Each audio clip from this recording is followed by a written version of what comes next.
Hello, welcome to a new anime review series. This one I'm reviewing Fairy Tail.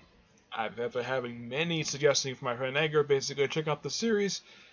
I gotta say, basically, that another good one he recommended for me. This is like the third one this is actually like the third or fourth one I think it's like the third one he's recommended to me to watch, and I'm watching it. I just completed season one. Long season one, by the way. It's longer than the first seasons for Naruto, Bleach, Yu Hakusho, or even Hunter x Hunter. Yeah, this season was 48 episodes. I'm like, wow, that's long of a season. Yeah, it is long. Now, pretty much this particular season does kind of stick pretty close to the original manga. But when I did a little research on it, is that this season is an adaptation of the first 16 volumes. And that is, let's see, the first 16 volumes. Let's see, excuse me.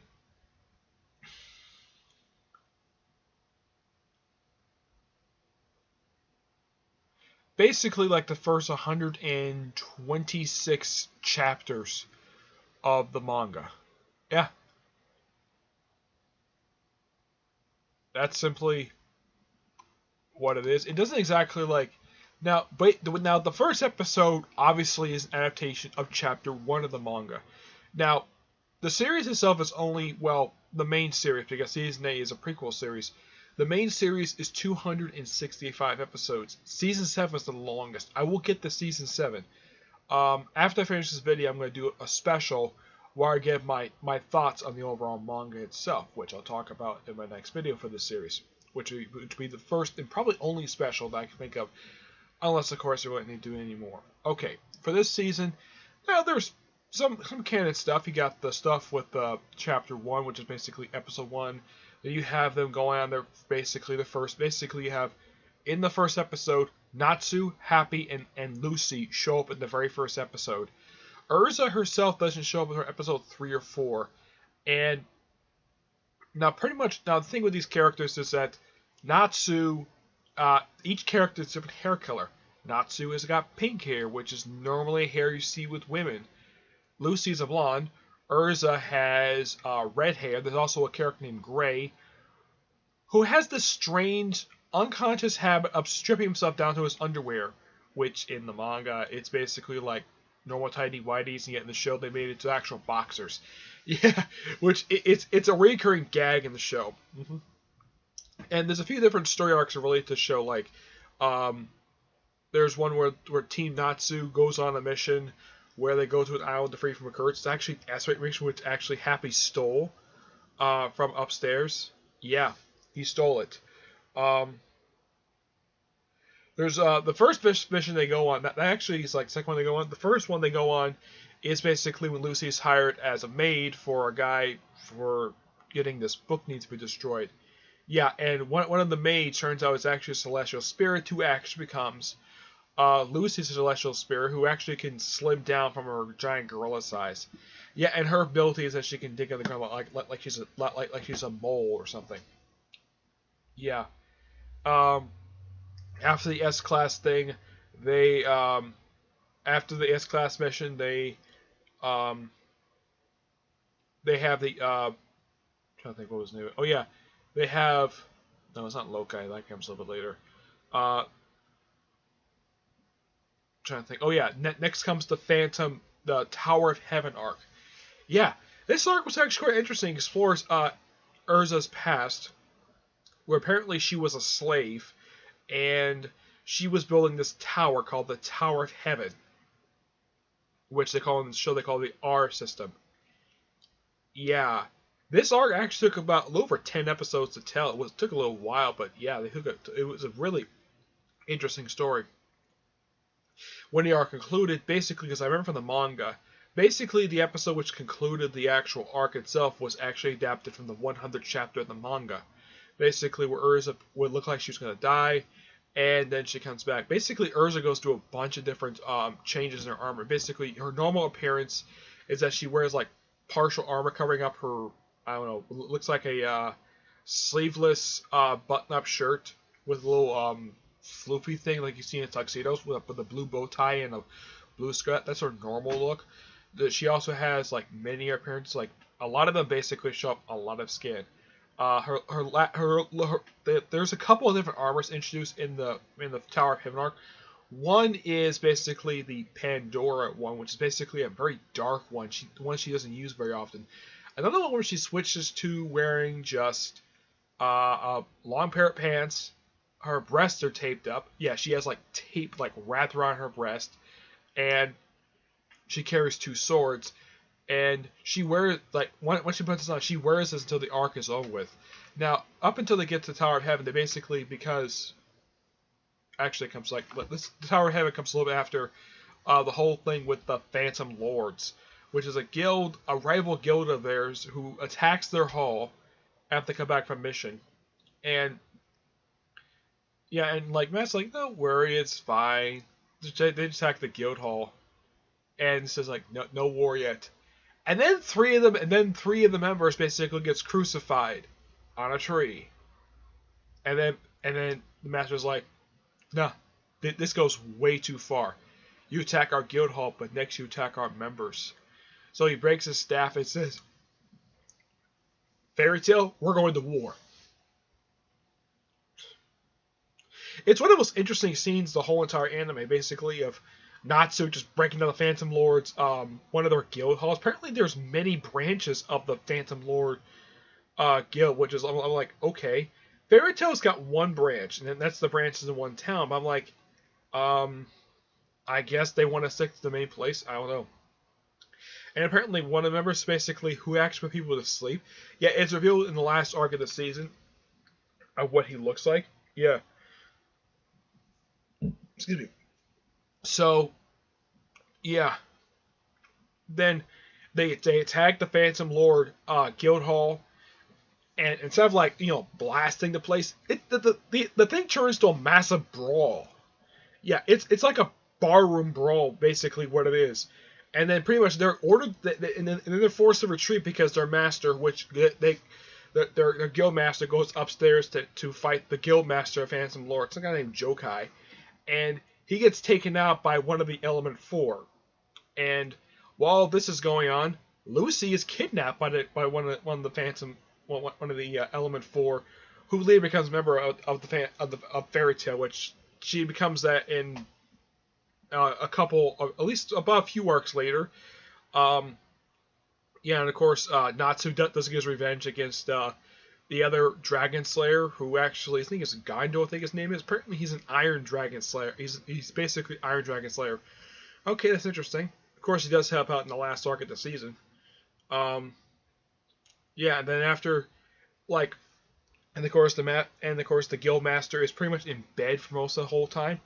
And one thing I did notice though is that the person who's helping him, I recognize her voice, and it's, believe it or not, it's the voice of Frieza.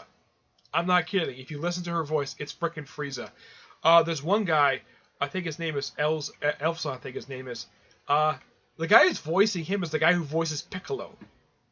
I'm not kidding about this because it's Filmation. They love reusing their actors. And yeah, I'm like, okay, that's interesting. The actress versus Urza, I looked up who voices her. Apparently, this is also the same voice actress who does Leafly on One Piece. Yeah, I'm gonna watch One Piece soon, so I'm not gonna be surprised to hear a woman's voice out of a guy's mouth. Naruto did the same thing, where basically both in Japan and here, both the sub and voice dub actor is a woman. For Hunter x Hunter, same thing. The main character is voiced by a woman. So this is nothing unusual. But I'll get to One Piece later on. I'm currently reading the manga, and I want to get the manga up to date before I get a chance to start watching the anime, which currently the dub is about 540 episodes in, but the series itself over in Japan, the sub is almost like 800 episodes. So I'll get to that one soon. But yeah, that one I'll handle later. But this is Fairy Tail. Fairy Tail, from what I can tell, even from the manga, basically, it's heavily inspired by One Piece. Because Lucy, when I looked at her in the manga, I thought she was Nemi from One Piece. I'm not kidding. It's the same exact design. And there's not much for fan service in the first season. There's like a little bit where you see Ursa's back in one episode. But yeah, there's this character named Lokai. Apparently, he's a celestial spirit. Yeah, these celestial spirits basically can be random things like, oh, a crab. It's a guy wearing a crab costume. Or Stegoras, a guy in a horse costume, who is an archer. Oh, and the crab guy, basically, his claws are scissors. I'm like, okay, really bizarre. Oh, Aquarius? Aquarius is a mermaid who has a bad attitude. That's how she's portrayed. And her first appearance was in the pilot. And in chapter 1. Yep. And one thing I should mention, though, in the manga, basically, Ursa basically is rescued by Natsu. Part of the tape on her breast is coming off. But apparently in the manga, they didn't think that was a good idea for the thing to come up her chest to start coming off. So basically, if you watch the entire arc when she's in this attire, the tape never changes. It's never ripped, despite the fact that as many blasts as she took, basically she should be completely topless. But this is a really funny moment during the Phantom Troop, the Tower of Heaven arc, when Ursa is basically she's barely moving, and Natsu's like, because you're not moving, I get to do something I've always wanted to do, and he tickles her. Yeah, apparently he's had a thing for, yeah. Apparently tickling her is basically paying her back for all the times she beat the crap out of him. I'm not kidding, they did that. And also during basically during the two-part with Lokai, Jarell, I think, what's her name? She's from the Phantom Lord. What is her name? I have to look her up here. Yeah, she later on basically becomes an official couple with Gray. Yeah, Gray is an ice guy. Oh, during the S mission, basically, they, the woman's name is Javaya. Yeah, Javaya is her name. She originally was a member of the Phantom Lord. And then when the Phantom Lord was defeated, she joins up with, she wants to join Fairy Tail. Yep. And she, during the whole,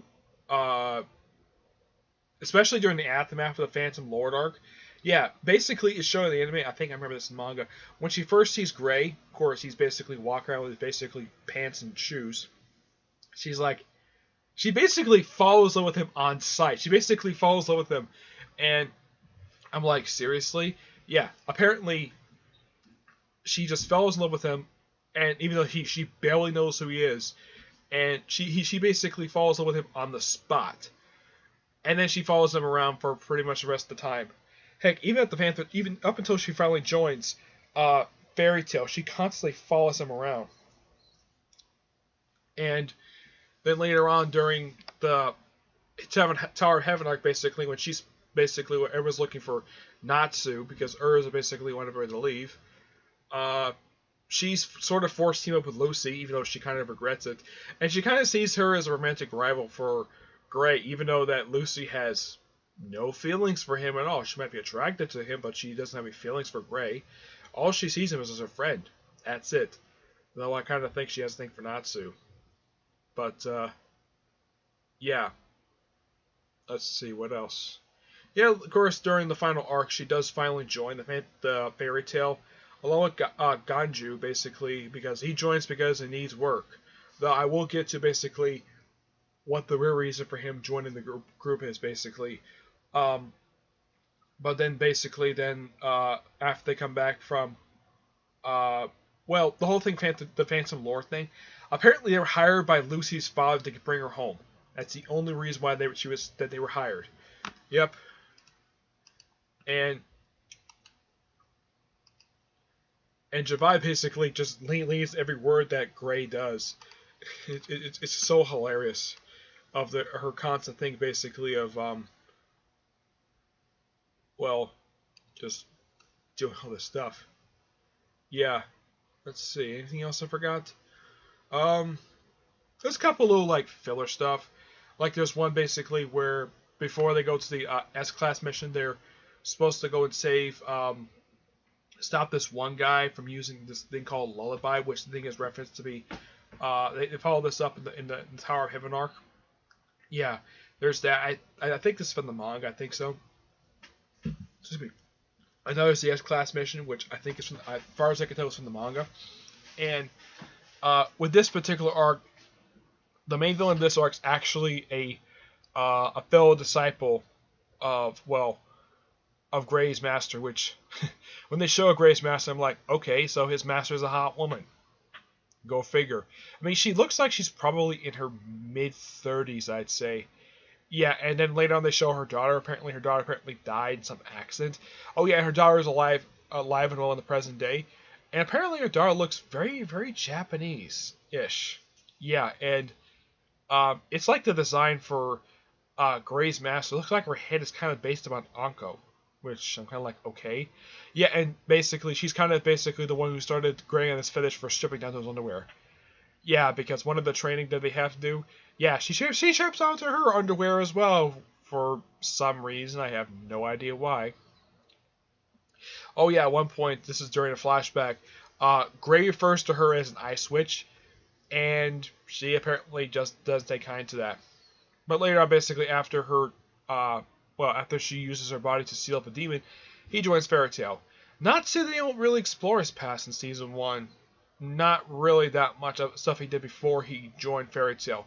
The only character in the first season of that kind of explore their past in season 1 just Urza and Gray. That's it.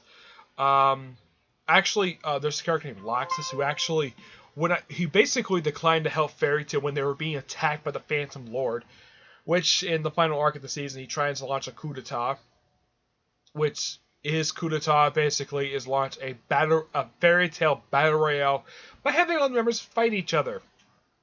Yeah. And a lot of people just use dirty tricks. And apparently Urza, and the whole thing started basically when the girls were doing a sort of a pageant show to win the title of Miss Fairy Tail, which I thought was really hilarious. And when Lucy came up, that's when the green hair woman, I think his name is Evergreen, she textured everybody the stone. Apparently, later on it's revealed that Urza basically is immune to it because she has an artificial eye. Yep. And then later on, when Urza later fights her, I think, oh yeah, her second ability is that she can remote control people. And Urza's like, nope, that doesn't work. You don't have that ability. And then she's like having a bunch of swords. I was kind of thinking that she was going to use the swords to basically slice that dress of hers, because it kind of looked like that she was going to do that. That instead of killing her, she would just humiliate her instead. I mean, I'm not jumping around for arcs when it comes to this particular season, but yeah, it's a pretty good season. I gotta hand it to it. There is one episode I do kind of consider filler. Actually, there's a couple episodes like this. One is basically them coming back from the S mission, and their punishment is basically having the main character swap bodies, where Gray and Lucy swap bodies. I'm trying to think who else swapped bodies. Oh yeah, Lokai and Natsu, and Happy and Urza. It is so hilarious.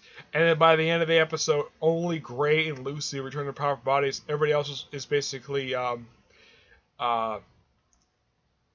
everybody else apparently swap bodies. And I mean everybody. All the characters swap bodies. It is so hilarious. It's one of the most weirdest endings I've ever seen from an episode. And this plot line was never resolved on screen. Apparently this was fixed by the next episode. Yeah.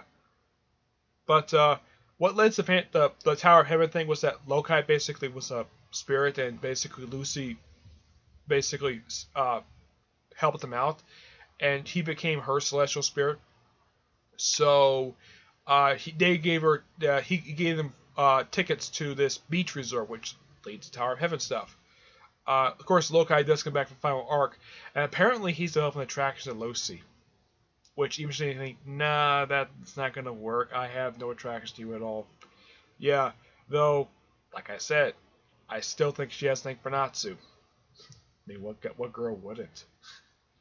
Yeah, I know that one character basically had a thing for him. I think Lucy has a secret thing for him, despite the fact she constantly beats him up for basically barging to her house somehow. Yeah, she usually just punches him, or at one point when he comes back from mission, basically because she's going home and she still has a suitcase, she basically throws a suitcase in his face, which is so hilarious. And it's also one of two times basically in the season that Gray, actually Gray's been to her house at least about 3 times. Urs has only been to her place twice. This one was actually one of the 2 times she did it. And also, for some reason, I have no idea why the anime did this, because the show were, because they apparently don't want to show off fan service, they have it where Lucy is in the bathtub and she's wearing a towel, which normally that would not work because the towel would get wet. My personal guess is they probably didn't want to show off any fan service like they do in the manga. Yeah, that's my personal guess anyways. The only close to fan service we get is basically we get a chance to see Ursa's back. That's it. Yeah, we might see fan service later on, but who knows? Yeah. Oh, and Ganjo's basically his deal is that he acts as double agent for people think, oh yeah, he's working for Raventail. Nope. He's actually working with Master Long, just basically looking for his son who basically who was expelled from the guild for apparently endangering them. And apparently Loxus did the same thing. Excuse me. Oh yeah. And that's pretty much it from what I can tell when it comes to this anime for this first season. Now, season 2, which I'm about to get started with, this season is only 24 episodes, so we might get a chance to see a video for the part 2 for this tomorrow, because this season is not going to take too long at all because it's only 20 episodes, but I will do a video right after this basically talking about my overall thoughts on the Fairy Tail manga. I mean, why not? It's not a bad idea to do. Okay? I don't think there's anything else I forgot. Oh, Jiraiya basically, she does run the Fairy Tail. They don't show it in the anime, but from what I read, basically, that her Fairy Tail mark, because in the show, in the manga, Lucy's Fairy Tail mark is on the back of her left hand. Natsu is on his right arm, and Gray's is on his chest. Urza has on her neck. Let's see. I believe. Oh yeah, she also has a mark on her armor, basically near her covering her armor covering her right breast. I'm trying to think where else. Loxus has his basically, I think, on his neck. I think it's on his chest. Yeah, I believe it's on his chest as well. Giovanna basically has hers on her left thigh. They haven't shown it yet, but that's where her Fairy Tail mark is. That's where a lot of these people basically just put either arms or neck or hand. That's where a lot of the time basically that they put their Fairy Tail mark, or sometimes on their chest. It depends on exactly where they put them. I am not really sure. It's never explained exactly why they put their particular marks. Oh, there is one particular member. She's one of the Thunder Legion, basically, who's the woman Evergreen. She has hers on her left breast. No, seriously, that's where it is. The one with green hair, the one who basically casts all the incantations, he has his same place Lucy does on the back of his hand. The night guy, it's never really shown exactly where his is. The one who has like a face mask on, yeah, where his Fairy Tail mark is, it's never shown. The master never showing his mark is. Oh, there was one thing I forgot to talk about. Basically, after they defeat Lullaby, they had to walk back because apparently the Guildmaster's Hall was destroyed, so they had to walk back. And they had an episode where they had to go to this village where, and there's this gag about basically of Gray, Happy, and Natsu eating mushrooms because Urza didn't want anybody to eat anything in the village. And it turns out the village is made of serpents, and they all try to eat the stuff, and the thing is terrible. Yeah, it's so hilarious. Them trying to eat the stuff, and the thing is really bad. And at that point, they're really starving. Yeah, and also, apparently Natsu has a weakness. He suffers from extreme motion sickness whenever he's on any form of transportation. Or even if he's thinking of transportation, basically, he suffers motion sickness. Like there's one basically where he's on a train, so because he's so suffering from motion sickness, Urza's basically her thing of basically getting him to go over. And I was punching him in the gut, and having him sleep on her lap. No, seriously, that's where basically he has his head near her, well, groin area, which, well, look if he's asleep, so at least he's not looking up her skirt. Yeah. Though in the manga, basically, Natsu he sees Lucy butt naked several times. Yeah, and I'll talk more about the manga in the special. Okay, so that's really it for this one.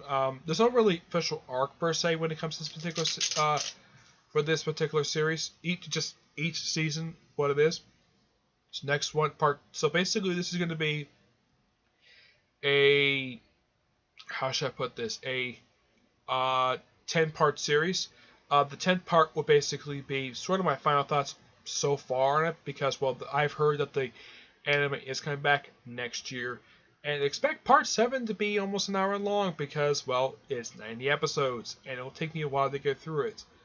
When I get to that season, it'll probably take me at least a week to get through that. Some of these seasons won't take me too long. From seasons 2 through 6, it's not going to take me too long to get through the seasons, okay? But, until I see you all at my special, which I'm due right after this, basically, we'll talk about the manga. Basically, my overall thoughts on it, and where else the manga could have gone, because the manga just ended just recently. Okay? But until then, I will see you there. Bye.